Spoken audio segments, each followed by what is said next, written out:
एक बहुत ही important topic है जिसका नाम है इनकम्प्लीट डोमिनेंस। और ये जो टॉपिक है लिया गया है chapter 5 principle of inheritance and variation, जो क्लास 12 का टॉपिक है एनसीईआरटी का। तो इसी के बारे में पूरा हम समझते हैं। तो टॉपिक हमारा है इनकम्प्लीट डोमिनेंस। ठीक है, तो अगर देखा जाए यहाँ पे इनकम्प्लीट डोमिनेंस जो एक्सपेरिमेंट है, ये सेम जो है मेंडल्स के एक्सपेरिमेंट से मिलता जुलता एक्सपेरिमेंट है। मेंडल ने मोनोहाइब्रिड क्रॉस में P1 जनरेशन में प्योर टॉल और प्योर डॉर्फ का क्रॉस कराया था, जिसके दौरान उन्हें F1 जनरेशन में सारे के सारे टॉल प्लांट मिले थे जो कि हाइब्रिड टॉल थे। और F1 में जो जीनोटाइप देखा गया यहाँ पे ना, तो एक जो है कैपिटल टी था और एक स्मॉल टी था। तो हम देख रहे थे कि कैपिटल टी जो है अपनी डोमिनेंसी शो करता है स्मॉल टी के ऊपर। तो इस वजह से सारे के सारे F1 जनरेशन के प्लांट टॉल हुए थे। तो वो अपने किसी न किसी पेरेंट से मैच कर रहे थे। ठीक है, क्योंकि हमने P1 में प्योर टॉल लिया था, प्योर डॉर्फ लिया था, तो अपने जो उनका पेरेंट था प्योर टॉल, उसके जो है कैरेक्टर से बिल्कुल मैच करते थे F1 वाले। लेकिन इनकम्प्लीट डोमिनेंस में क्या हुआ कि ये जो लॉ ऑफ डोमिनेंस का जो कॉन्सेप्ट था, ये फेल होते हुए यहाँ पे नज़र आया।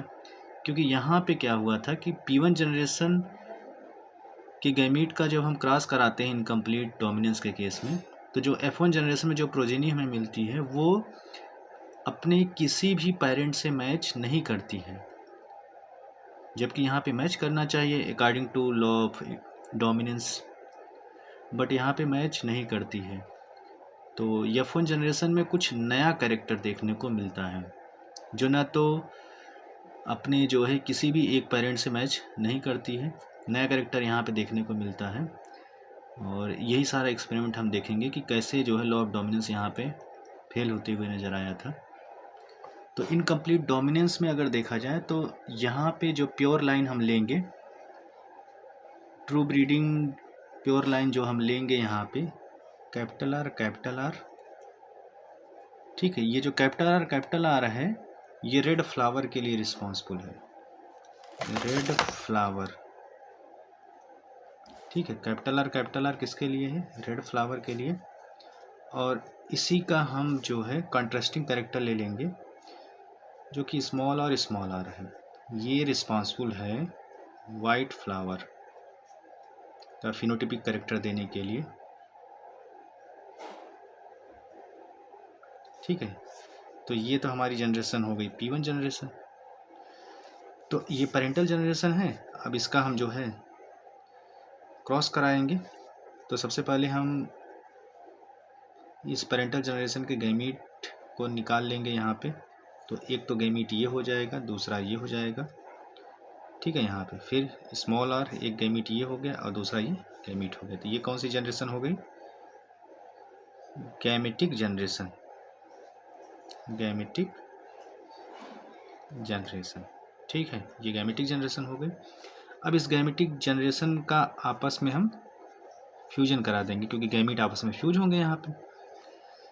तो हम फ्यूज करा देते हैं यहाँ पे इनके गैमीट्स का आपस में।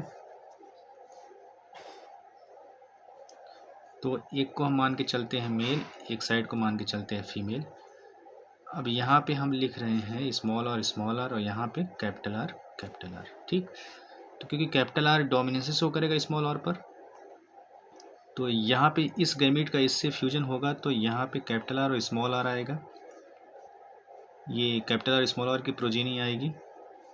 और इसका फिर इससे करा देंगे तो कैपिटल आर स्मॉल आर, ये प्रोजेनी आ गई। फिर यहाँ पे फिर again capital R small R, फिर यहाँ पे अगेन जो है कैपिटल आर स्मॉल आर। अगर देखा जाए, अगर इसका फिनोटिपिक कैरेक्टर देखा जाए तो कैपिटल आर स्मॉल आर। ठीक है, यहाँ पे। और according to law of dominance यहाँ पे होना तो ये चाहिए, क्योंकि कैपिटल आर डोमिनेंस शो कर रहा है स्मॉल आर पर। तो यहाँ पे ये जो फ्लावर का कलर होना चाहिए वो रेड होना चाहिए। पर यहाँ पे ये जो F1 प्रोजेनी हमें प्राप्त हुई है, इसमें ये कैपिटल आर होने के बावजूद भी ये रेड फ्लावर की प्रोजेनी नहीं शो हो रही। ये एक नया करेक्टर लेके आ रहा है और ये इस फ्लावर का कलर है पिंक। ठीक है, न्यू करेक्टर। ये जो पिंक करेक्टर है इसका भी क्या हो जाएगा, पिंक हो जाएगा। इसका भी पिंक फ्लावर, ये भी क्या है, पिंक फ्लावर। तो यहाँ पे हम देख रहे हैं ये जो पिंक फ्लावर का नया जो करेक्टर एक्सप्रेस हुआ है इस F1 जनरेशन में, ये ना तो अपने इस पेरेंट से मैच कर रहा है और ना तो अपने इस पेरेंट से मैच कर रहा है। ठीक है, तो यही चीज़ है यहाँ पे।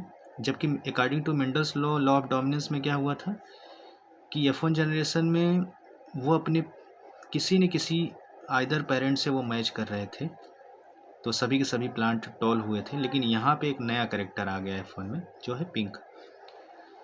तो यहाँ पे हम ये बोल सकते हैं कि यहाँ पे इन बिटवीन करेक्टर, इन दोनों के बिटवीन करेक्टर को ये एक्सप्रेस किया गया होगा, या फिर दोनों में से ही कोई करेक्टर मैच तो किए नहीं है, तो कोई एक नया करेक्टर यहाँ पे एक्सप्रेस हुआ है। कोई नए करेक्टर का जीन्स यहाँ पे जो है एक्सप्रेस हो गया अपने आप को, और उसने जो है कुछ पर्टिकुलर एंजाइम्स वगैरह बनाए हैं जिसकी वजह से ये नया कलर देखने को मिल रहा है। तो ये जो है एक्सपेरिमेंट किया गया था। ये जो एक्सपेरिमेंट था, ये फ्लावर जो ये प्लांट था जिसे हम बोलते हैं डॉग फ्लावर। ठीक है, डॉग फ्लावर का प्लांट था ये, और उस प्लांट का नाम है स्नैप ड्रैगन। स्नैप ड्रैगन यही प्लांट था जिसे हम एंथ्रीनम स्पीसीज के नाम से भी जानते हैं। ठीक है, जो एंथ्रीनम वाली स्पीसीज होती है ना, एंथ्रीनम वाली स्पीसीज जो होती है, उस केस में ये देखने को मिलता है। तो ये ड्रैगन टाइप का प्लांट है, एंथ्रीनम स्पीसीज है, उसमें जो है ये F1 जनरेशन में पिंक फ्लावर देखने को मिलते हैं। जबकि इनके पेरेंट क्या रहे होंगे, रेड फ्लावर और वाइट फ्लावर का। तो नया करेक्टर यहाँ पे एक्सप्रेस हुआ था यहाँ पे। तो ये आपका रहा है इनकम्प्लीट डोमिनेंस का एक्सपेरिमेंट, जो मेंडल्स के लॉ ऑफ डोमिनेंस को फेल करता हुआ नज़र यहाँ पे आ रहा है।